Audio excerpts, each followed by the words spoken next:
श्री शिवाय नमस्तुभ्यम। दोस्तों, हर हर महादेव। प्रसादम तनुते महाचंद्र घंटेति विश्रुतः या देवी सर्वभूतेषु माँ चंद्र घंटा रूपेण संस्थिता नमस्तस्यै नमस्तस्यै नमो नमः नमो नमः। बहुत समय पूर्व जब असुरों का आतंक बढ़ गया, तब माँ ने उन्हें समाप्त करने के लिए अपने तीसरे स्वरूप में अवतार लिया। नवरात्रि का तीसरा दिन, जैसा कि आप सभी जानते हैं, माँ चंद्रघंटा को समर्पित होता है। माँ चंद्रघंटा बुराई का विनाश करती हैं, अपने भक्तों के सभी दुखों को हरती हैं। माँ का यह रूप बहुत शक्तिशाली माना जाता है। जो अपने भक्तों के प्रति सौम्य एवं शांत स्वरूप में रहती हैं, वही माँ दुर्गा चंद्रघंटा का रूप धरकर पापों का नाश करती है तथा राक्षसों का वध करती। माँ चंद्रघंटा के सिर पर अर्धचंद्र घंटे के आकार में विराजमान रहता है, इसलिए माँ दुर्गा के तीसरे स्वरूप को चंद्रघंटा का नाम दिया गया है। माँ चंद्रघंटा के हाथों में तलवार, त्रिशूल, धनुष और गदा मौजूद रहता है। मैं आपको अब यह बताती हूँ कैसे हम माँ दुर्गा के तीसरे स्वरूप का पूजन करें, आरती करें, उन्हें ऐसा क्या अर्पित करें, क्या भोग लगाएं जिनसे हम उनकी कृपा के पात्र बन सकें। माँ चंद्रघंटा की पूजन करते समय आरती तथा मंत्रों का जाप अवश्य करना चाहिए, क्योंकि ये बेहद शक्तिशाली माने जाते हैं। साथ ही भोग के समय माँ चंद्रघंटा को दूध से बने व्यंजन और चमेली का पुष्प अर्पित करना चाहिए। हम सभी माँ दुर्गा की नवरात्रि में पूजन अर्चना, आरती, भोग सभी करते हैं, जोत भी जलाते हैं, किंतु कभी कभी हमें ऐसा लगता है कि हमारे पूजन में कुछ कमी रह गई है, हमें मैया का आशीर्वाद पूरी तरीके से प्राप्त नहीं हो पा रहा है, हम उनकी पूर्ण कृपा से वंचित रह गए। ऐसा क्यों होता है? कभी आपने सोचा? हम सब करते हैं, लेकिन हमें कैसे करना है, क्या करना है, ये जानकारी पूरी नहीं होती, इसलिए हम सब करके भी ईश्वरीय कृपा से वंचित रह जाते हैं। और कभी कभी हम यह भी देखते हैं कि कोई कोई पर भगवान की कृपा प्राप्ति होती ही रहती है। ऐसा इसलिए होता है कि हम जो भी करें, जिसके निर्मित करें, उनकी पसंद के अनुसार करना चाहिए। मैं इस वीडियो में ऐसी सब बातें आपको बताऊंगी कि माँ के तीसरे स्वरूप के लिए, उनको प्रसन्न करने के लिए आपको क्या करना चाहिए। माता रानी के तीसरे स्वरूप, तीसरे दिन के स्वरूप चंद्रघंटा शक्ति की पूजा और साधना से मणिपुर चक्र जागृत होता है। इनकी विधिवत पूजन से वीरता, निर्भरता एवं विनम्रता का विकास होता है। इनकी पूजा से मुख, नेत्र तथा संपूर्ण काया में कांति बढ़ने लगती है। माँ चंद्रघंटा की पूजन करने वालों को हमेशा शांति और सुख का अनुभव होता है। माँ चंद्रघंटा की कृपा से हर तरह के पाप और सभी बाधाएं दूर हो जाती हैं। नवरात्रि के तीसरे दिन माँ की पूजा इस प्रकार करें।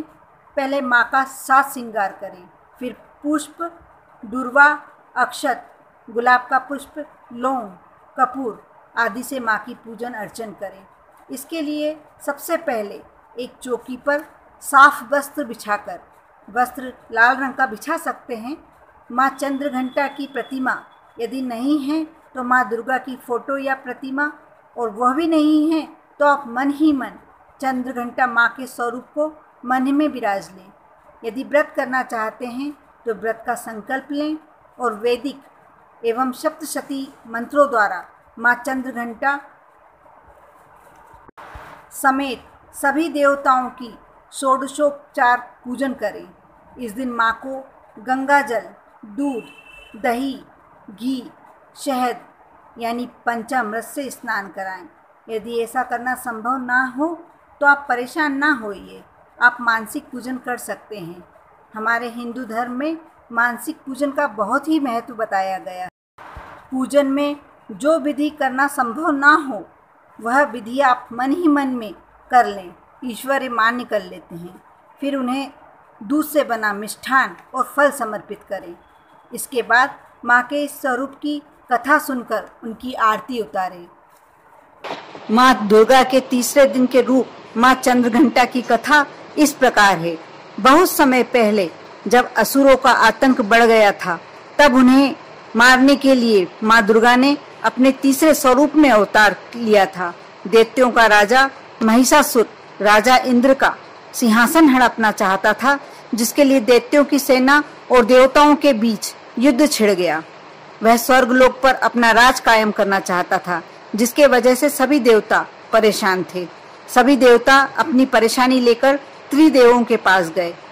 त्रिदेव देवताओं की बात सुनकर बहुत क्रोधित हुए और एक हल निकाला। ब्रह्मा, विष्णु और महेश के मुख से ऊर्जा उत्पन्न हुई, जो देवी का रूप ले लिया।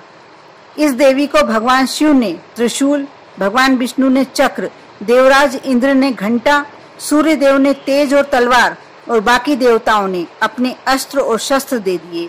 इस देवी का नाम चंद्रघंटा रखा गया। देवताओं को बचाने के लिए माँ चंद्रघंटा महिषासुर के पास पहुंची।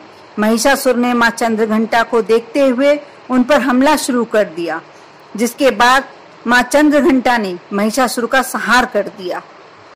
इस प्रकार जो भी श्रद्धा भाव से माँ चंद्रघंटा की कथा सुनता है, उसके सभी दुख दरिद्रता दूर हो जाती है।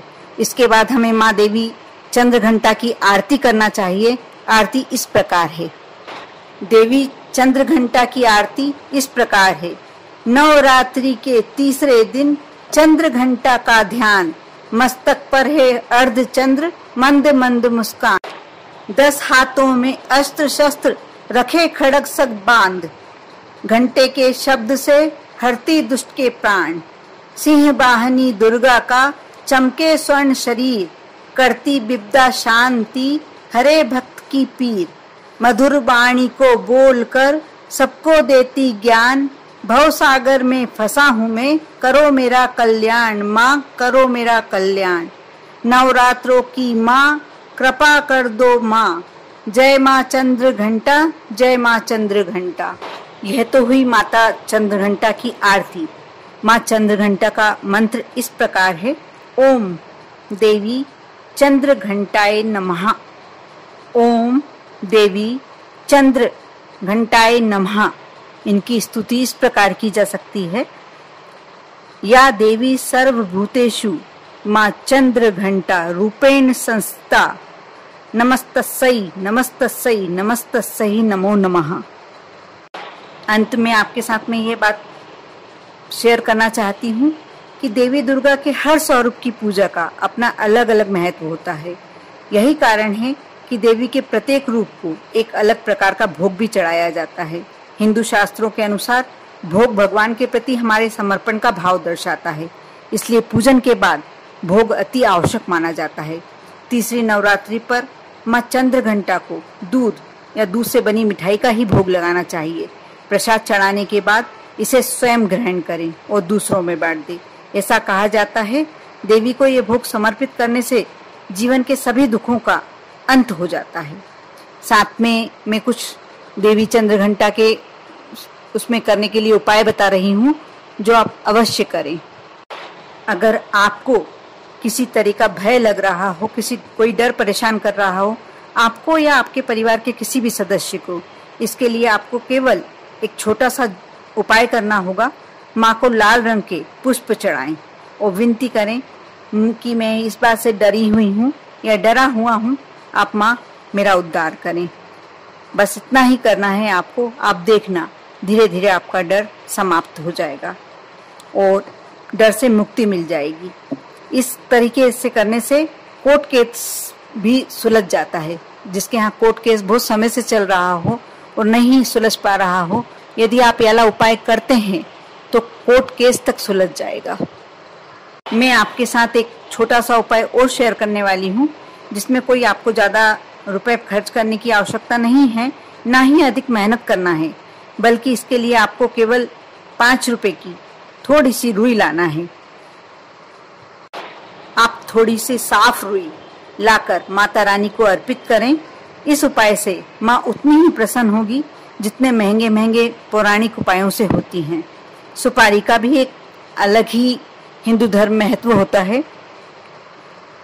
आपकी कैसे भी कामना हो, कैसे भी मनोकामना है, यदि आप माँ को सुपारी अर्पित करके वो कामना करती हैं इस 9 रात्रि के कोई से भी दिन में, विशेषकर वैसे चंद्र घंटा माँ को यदि सुपारी आप अर्पित करते हैं और साथ में विनती करते हैं, अपनी मनोकामना रखते हैं माँ के सामने, तो आप सिर्फ सुपारी अर्पित करने से ही आपकी मनोकामना अवश्य पूर्ण होती है।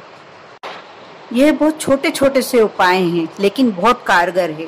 आप इन 9 दिनों में किसी भी दिन एक ताजा नया पान लाएं और उस पर 1 रुपये का सिक्का रखकर माँ भवानी के सामने रख दें और अपनी जो भी मन की मनोकामना है माँ के सामने बोल दें। आप देखना आपकी मनोकामना कितनी जल्दी पूर्ण होगी। इसके साथ ही काले जो चने आते हैं उसे गला लें और उसे फिर उबाल लें। उबालकर माँ को अर्पित कर दें और जो भी आपकी मनोकामना है वो आप माँ के सामने कह दें। आपकी मनोकामना अवश्य पूरी होगी।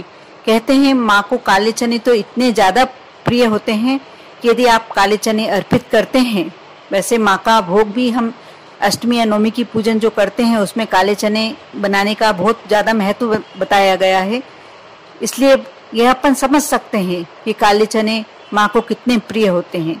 यदि आप इन 9 दिनों में काले चने उबालकर माँ को अर्पित करते हैं और अपने मन की कोई भी कामना है, लक्ष्मी संबंधी, बीमारी संबंधी, जो भी आपकी कामना है, आप माँ से कहते हैं तो आपकी वो मनोकामना अवश्य पूर्ण होगी। गुड़ एक ऐसी चीज है जो अधिकतर हम पूजन सामग्री में उपयोग में लेते हैं। माँ को गुड़ भी बहुत पसंद होता है। आप किसी महंगी वस्तु का भगवान को या माँ को भोग नहीं लगा पा रहे हैं तो आप सिर्फ इतना कर सकते हैं कि बाजार से गुड़ ले आएं या आपके घर में भी मिल जाए तो चलेगा। आप थोड़ा सा गुड़ लेके और माँ को भोग लगाएं और जो भी आपके मन में कामना है मन ही मन कर लें। आपकी वो मनोकामना अवश्य और जल्दी ही पूर्ण होगी। इस तरीके से आप छोटे छोटे से उपाय करके आप बहुत सारी अपनी मन की जो इच्छाएं हैं जो आपके अंदर दबी हुई हैं, पूरी नहीं हो पा रही हैं, आप कर सकते हैं। और इन 9 रात्रि में आप अपने घर में सुख समृद्धि, साथ में अच्छा जीवन पाने की जो आपकी अभिलाषा है वह अवश्य पूरे कर सकते हैं। आप पर और आपके पूरे परिवार पर माँ चंद्रघंटा का आशीर्वाद यूं ही बना रहे। ओम नमः शिवाय।